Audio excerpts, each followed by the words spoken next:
भाई सच बताओ, कब तुमने लास्ट टाइम कुछ चीज सिर्फ इसलिए ली थी क्योंकि तुम्हें उसकी जरूरत थी? नहीं याद, मुझे भी नहीं है। एक दफा मैंने लिटरली 5000 का वायरलेस चार्जर लिया था। क्योंकि किसी ने इंस्टाग्राम पर डेस्क सेटअप गोल्स वाली रील डाली हुई थी और उस वक्त लगा कि अगर ये ना लिया तो भाई सेटअप इनकम्प्लीट लगेगा। फास्ट फॉरवर्ड, अब वो चार्जर ड्रॉअर में पड़ा सो रहा है और मैं अपने फोन को उसी पुरानी केबल के साथ चार्ज कर रहा हूँ। और ये सिर्फ मेरी कहानी नहीं है, लोग नॉन पीटीआई आईफोन सिर्फ इसलिए लेते हैं ताकि स्नैपचैट में बूमरैंग का फ्लेक्स मार सकें और कूल दिख सके। लेकिन ये सब चीजें हम क्यों करते हैं? क्या हम मार्केटिंग के ट्रैप में फंस रहे हैं? क्या कंपनीज हमारे इमोशंस के साथ खेल रही हैं? या फिर हम खुद ही एडिक्टेड हो रहे हैं इस डोपामिन के केमिकल लोचे में? आज के इस वीडियो में हम एक्सप्लोर करेंगे how your brain gets hijacked और तुम वो चीजें खरीदते हो जो तुम्हें चाहिए भी नहीं होती। एंड बिलीव मी, अगर तुम इस वीडियो को पूरा देखोगे तो नेक्स्ट टाइम तुम ऐड टू कार्ट के बटन को प्रेस करने से पहले 2 दफा सोचोगे। भाई आजकल अजीब कल्चर है, फोन लेने का मतलब सिर्फ कॉल और व्हाट्सएप नहीं होता। Phone is equal to status symbol. Non PTI iPhone, bro that's not a phone, that's a flex. Snapchat stories, reels with background blurs, bro इतना तो चाहिए ही होता है आजकल। ये सब होता है सिर्फ एक छोटी सी चीज के लिए, वैलिडेशन। लोग देखें, पूछे, कहें कि भाई तुमने नया आईफोन ले लिया है और तुम अंदर से फील करोगे भाई अब मैं भी सीन में हूं। लेकिन क्या ये चीज एक्चुअल में काम करती है? क्या नॉन पीटीआई फोन लेने से तुम्हें लॉन्ग टर्म में कोई फायदा हो रहा है? नहीं, बस ब्रेन को शॉर्ट टर्म में डोपामिन मिल गया।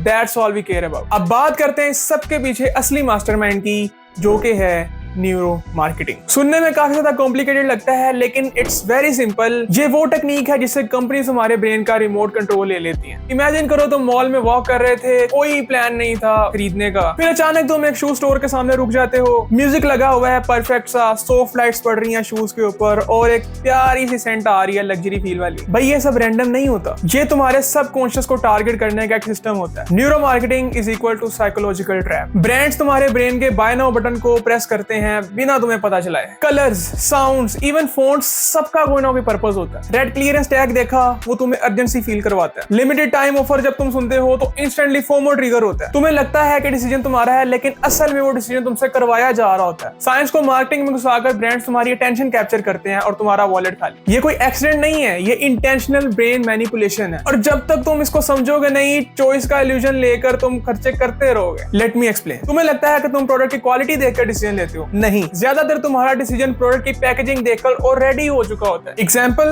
Campbell soup. कंपनी ने अपने कस्टमर्स को एक सिंपल सा टास्क दिया कि सूप का कैन देखो और अपनी राय दो। और लोगों ने बोला कि ये कलर डल है, फॉन्ट बोरिंग है, ये कैन मुझे ज्यादा अपीलिंग नहीं लग रहा। बस क्या करना था, कैम्बल ने रीडिजाइन लॉन्च कर दिया। नए कलर्स, स्लीक फॉन्ट्स, थोड़ा सा स्टीम इफेक्ट दिया जिससे कि कैन गर्म लगे और उसकी सेल्स स्काई रॉकेट हो गई। सब लोगों ने कैन को बेटर रेट किया जस्ट पैकेजिंग चेंज होने के बाद। फिर आता है Pepsi versus Coke blind test. Logo हटाकर जब टेस्ट हुआ तो ज्यादातर लोग पेप्सी को चूज करते थे, लेकिन जैसे ही कोक का लोगो सामने आता था तो लोग कहते थे Coke taste better. Why? Emotional branding. तुम्हारा ब्रेन ब्रांड से जुड़ जाता है और अपने टेस्ट बड को मैनिपुलेट कर लेता है। ये सब तुम्हारे साथ डेली हो रहा है और तुम्हें लगता है कि तुम एक स्मार्ट बायर हो। लोग सोच के नहीं, फील करके खरीदते हैं और ब्रांड्स एग्जैक्टली ये बात समझते हैं। तुम वो चीज खरीद रहे हो जो तुम्हें किसी इमोशन के साथ कनेक्ट करते हैं। नाइकी का स्लोगन याद है, जस्ट डू इट। वो तुम्हें शूज नहीं बेच रहे, वो तुम्हें कॉन्फिडेंस और सेल्फ बिलीफ बेच रहे हैं। तुम आईफोन इसलिए नहीं खरीदते क्योंकि उसके स्पेक्स काफी अच्छे हैं, स्पेक्स तो सैमसंग के भी अच्छे हैं। तुम एप्पल इसलिए खरीदते हो because it feels premium. Brand तुम्हारी आइडेंटिटी के साथ लिंक बनाता है। तुम्हें लगता है कि मैं इस ब्रांड का पार्ट हूं और ये ब्रांड मेरी वाइब को रिप्रेजेंट करता है। और जब तुम्हारा ब्रेन लॉजिक को म्यूट करता है तो प्राइस और स्पेसिफिकेशन सब कुछ सेकेंडरी हो जाते हैं। जब कोई ब्रांड तुम्हारे इमोशंस को हाईजैक करता है, तुम्हारे ब्रेन के शॉर्टकट्स को एक्सप्लॉइट करता है और तुमसे वो चीजें खरीदवाता है जिसकी तुम्हें जरूरत भी नहीं होती, ये सब कुछ मैनिपुलेशन है या मार्केटिंग। कंपनी के लिए ये स्ट्रेटेजी होती है, कंज्यूमर के इनसाइट्स, डेटा ड्रिवन डिसीजन, लेकिन यूजर के लिए ये प्रेशर, गिल्ट और रिग्रेट बन जाता है। इमेजिन करो एक बंदा डिप्रेशन में है, उसको डोपामिन रश चाहिए। उसके सामने एक एड आता है, feeling down, treat yourself 20% of. वो बंदा खरीद लेता है, थोड़ी देर अच्छा फील करता है लेकिन बाद में फिर वही